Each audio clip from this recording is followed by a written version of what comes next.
Hi everyone, my name is Cynthia. Let's talk books. Today I'm here with my next wrap up with books numbers 91 through 95 of the books that I've read in 2023. Let's get right to it. Book number 91 was Learn to Love You by Jade Hernandez. And let me tell you that I really, really enjoyed this one. The premise is that you have a Mexican American ranch, and that our two main characters are Mexican American. And I was so intrigued by this because I was like, okay, you don't typically see like a cowboy, Mexican American cowboy romance.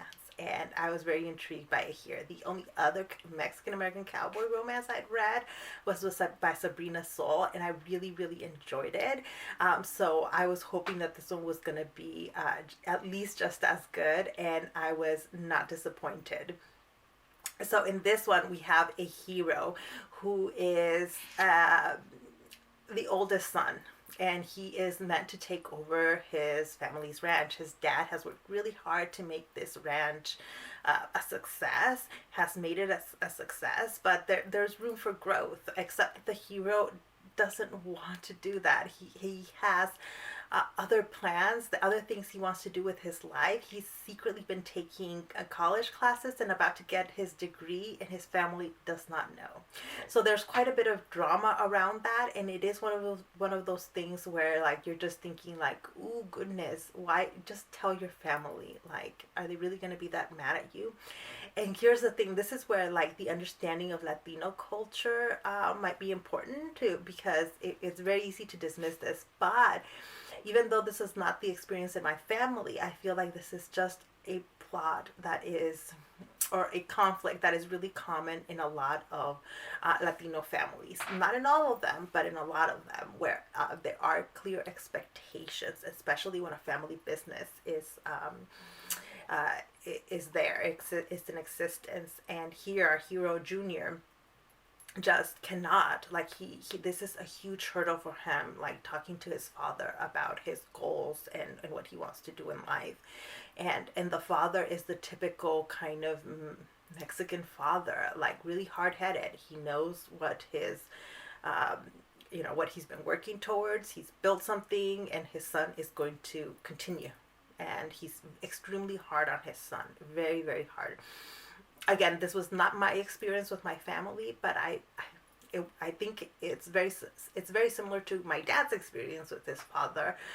And so I think that father-son relationship between these two characters is very realistic. Then we have our heroine, Maida Jimenez, and she is somebody who's not quite as in touch with her Latinidad as Junior is. She's been dealing with some really heavy things. Her mother is an addict. Her mother is an addict, and Maida has basically had to raise herself and take care of her mother for pretty much her entire life. And so the two characters come from very different backgrounds. Junior has a large, stable, loving family with a lot of expectations. Maida has only one parent left, who is a heavy emotional and financial burden, and her mental health is not doing well. And she feels like Junior's family has kind of adopted her because her best friend is one of Junior's sisters. But so she loves spending time with them, but also feels like that is not her world. Like she doesn't belong, and like when they find out about her background, that they will cast her out. Which of course they won't, but like that feeling of not being good enough for this family is a lot, or central to Maida's, who Maida is. There's all these secrets that need to come out. So if you're somebody who doesn't like a lot of this lack of communication and keeping of secrets between characters, this might not be the book for you. But if you like that kind of thing, especially like in a very soap opera kind of style, then this might be the book for you. Like I said, I think the ranch setting for me really, really worked. Maida is a kind of inexperienced heroine, but somebody who needs to build her confidence in some ways. But then when it comes to things like communication and etc., when it comes to other people's issues, she's very confident, and like she can see Junior and his family relationships much more clearly than Junior does. So it was really, really interesting. Overall, I'm really interested in what Jade Hernandez is doing, and I already plan on reading more of her books because I'm like, just reading this book, even if the tropes don't work for you, I would keep an eye on what else Jade Hernandez is doing, because I feel like this is particularly good writing. All right, I've been going on and on about one book. Time to go to the next one. The next one is Vampires of El Norte by Isabel Cañas. I have a dedicated review to this book, so I won't say much here other than this is a kind of gothic horror novel, although the vampires really play a minor role. Don't go into this book expecting it to be all about the vampires. No, really it's more, the romance is what's more central to this story. It's set in a Texas ranch when Texas was still part of Mexico, so this is a Mexican ranch, and our heroine is the daughter of the ranch owner, and the hero is a field hand at the ranch, and so there's a little bit of that, like, people of different classes that shouldn't be together. Her family definitely does not want them to be together. Add in the layer of colonization of these Americans that have been causing a lot of violence and tension in this territory, and are trying to take land from the Mexican owners. And so that kind of warfare and violence is also central here, and the vampires are definitely here as well. So this is a perfect book going into spooky season. If you're interested in that theme and you want something with a strong kind of romance element in it, but with that addition of like the gothic elements. Next book on my list is Black Count, Glory, Revolution, Betrayal, and the Real Count of Monte Cristo by Tom Reiss. So this is the book that I've been meaning to read for a really long time. I also have a dedicated review of it on my channel, so I will link that down below. So I will also limit what I say about this one, other than to say that the biography elements in this book are done really, really well. So for those that don't know, this is the story of Alexandre Dumas's father, Alexandre Dumas Sr., who was a count. He was his father was a French aristocrat, but during the French Revolution kind of leaves that aristocracy behind and becomes a really famous general during the French Revolution and early years of the Napoleonic time period. So for the elements of the biography, I think this book is absolutely worth it to pick up. As a historian of France, the way that the French Revolution was handled in this story, I thought was a bit superficially, which is fair, right? It's fair. The story is not the story of the French Revolution. It's the story of Alexandre Dumas Sr. And so I wanted something different out of the way the analysis of the French Revolution occurred, but overall I do think that it's a book that is very much worth it, especially to talk about the role of blackness during the French Revolution and the Napoleonic years. When you look at those periods together, you can see how there was a moment during the revolution in which things could have gone really differently, and then Napoleon really comes in and really shifts major things when it comes to French history. So like on elements like race and gender, Napoleon is absolutely terrible. He is greatly admired, I have found, and people are willing to overlook and dismiss so many bad elements of Napoleon in order to glorify his like war victories and military strategy. And it's a shame that a lot of people aren't willing to see a more nuanced version of that. And so this book is also really good for highlighting those elements of like how terrible Napoleon really is. So next book on my list is Vicious Union by Jocelyne Soto. So this was my first foray into cartel romances. This is very much a dark romance. And what I found reading this book is that, yeah, maybe cartel romances are not for me. I had a lot of apprehension picking up this book to begin with because I knew it was going to be a cartel romance. But it's written by a Mexican American author, and I want to support Mexican American writers, especially in the romance genre. And I've been wanting to dip my toes more into dark romances, so I picked this one up. And I do think that my apprehensions about cartel romances have not disappeared.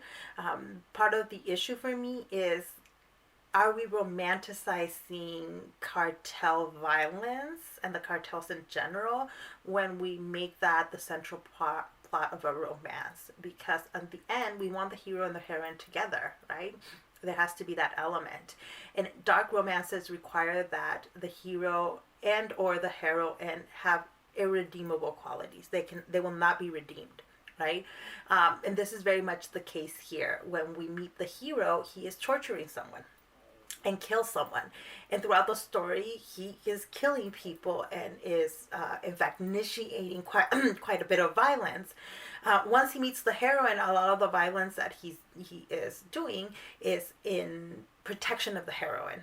So I understand that part. Like, I understand why people are really into these kinds of cartel and dark romances. In fact, I feel like Latina romance readers are really into their dark romance era. These are very popular. It's just that apprehension for me just didn't go away as I was reading this book. I almost DNF'd it, but I wanted to give it a full chance and finish it. And ultimately, I'm like, I see why you all like it. I see why people like these kinds of romances where the hero is willing to do absolutely anything for the heroine, right? I can see where that kind of fantasy playing out in a fictional setting can be really satisfying for a lot of readers. For me, I just was not able to put aside the fact that this is like the cartel elements. So in this story, the hero is the heir to the biggest cartel in Mexico.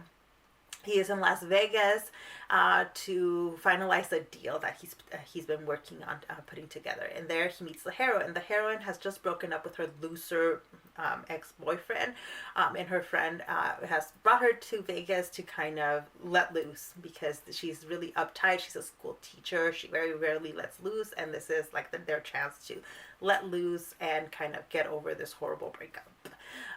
The hero and the heroine meet, and something occurs that makes sure that the two of them will be in contact for some time after they both leave Vegas. And that part was really interesting. I really liked that the hero, he's Mexican, and he is not treated like just a stereotype. Like, obviously there's those cartel elements are there, but he is never treated as a stereotype. Mexican culture is never treated like a stereotype, and this is what I think having a Mexican American writer makes all the difference, because he is treated as a full person. So not just like the dark elements emphasized, but like also just like a human being. And I appreciated that much, even if the cartel elements was something that was kind of a no-go for me. I appreciated that he was a full person and not just a caricature and not just a stereotype. The heroine here is American. She's white, lives in Texas. So it is an interracial romance in that way. And that part was like totally fine with me. I like the heroine, although I have to say, I'm like, she can't be all that good of a teacher. Given the context of this story, I'm like, Deb, should you really be doing this? Well, isn't your job going to be in danger? But, you know, it's already a cartel romance. It's already got to suspend belief on certain things. So, all right. So, hopefully I've given you enough information on that one that you can make a choice whether you'd like to read it or not. Like I said, for me, it was the cartel elements that just were really difficult for me to overcome. And I might give other cartel romances a chance, but like... those might just be elements that are just not for me. Book number 95 of the books I'm reading in 2023 was What Doesn't Kill You: A Life with Chronic Illness, Lessons from a Body and Revolt by Tessa Miller. I picked this book up because a lot of book people on TikTok and Instagram that I follow who are disabled recommended this book for talking about chronic illness and disability. Tessa Miller has Crohn's disease and has had several diagnoses related to Crohn's disease. And so she's been living with this for a long time. And so she takes us from like the first symptoms she experienced of like something's wrong with my body to like the present of how she has lived with chronic illness for such a long time, what that has meant for her. And I think it's a really, really difficult but needed look at the kinds of issues that arise with chronic illness, and specifically with like gastrointestinal chronic illnesses like Crohn's disease. I was particularly interested in this because Crohn's disease seems to be something that runs on my father's side of the family, and so I know several people close to me that have been diagnosed with Crohn's, and fortunately it's like Tessa Miller's Crohn's is pretty severe. She's had to be hospitalized for long periods of time, and has been close to death at several points. And fortunately, my family members have not experienced that yet, and hopefully will not. But it helped me kind of understand Crohn's a little bit better, even though like her representation of Crohn's is not exactly the representation that I'm most familiar with. But I had some chats with a family member about this that resulted in having really good discussions about what Crohn's looks like for my family member. So if somebody in your life has been diagnosed with Crohn's, or you're just interested in seeing that representation of chronic illness through this first-hand account, I think this is a really good one. Miller writes in a very accessible way. She's telling us the story about herself, and she's being pretty honest and raw, to the point where she's honest about the feelings towards her mom, for example, and the difficulties in their relationship, and how that has played out in the way she has managed a chronic illness. And so I really, really appreciated how honest and just detailed she was in some of these instances, where you just imagine that it can't be easy to be sharing these kinds of things with the world. It was a very good book. I felt hard to read, has quite a few elements that might not work for everybody. So content warnings, because it's clearly about a chronic illness with hospitalization, with being given almost a death diagnosis at one point. She talks about sexual assault and sexual harassment. She talks about not being heard by medical professionals. So if that might be a trigger for you, might be something you want to consider before picking this book up, because for large periods of time, as she's trying to manage her disease, healthcare professionals were not listening to her for various reasons. And so she goes into depth about why that is, how that affected her, and describing the issues with as much detail as she can, even at sometimes going back to consult with some of those medical professionals. So there's a lot going on in that particular book. But I think it was really worth it. At least for me, it was. So those are books numbers 91 to 95 of the books I'm reading in 2023. If any of those interest you, let me know if you've read any of those. I'd love to hear your thoughts, even if you disagree with me. And what do you think about cartel romances? Would you pick up a romance novel with a cartel setting? Because like I said, I think I'm gonna stay away from them. Maybe at some point pick up another one, but I'm kind of thinking not for me. But I can see why other people like them, and especially if you have read cartel romances or are willing to read them, I'd like to hear from you. And maybe you have some recommendations of maybe cartel light books that I might be interested in, but I can't guarantee that I'll read them, but I'm willing to look into them, because I always love getting recommendations from you all. So that is it for me. Thank you so much for watching this video, and I'll see you in the next one. Bye.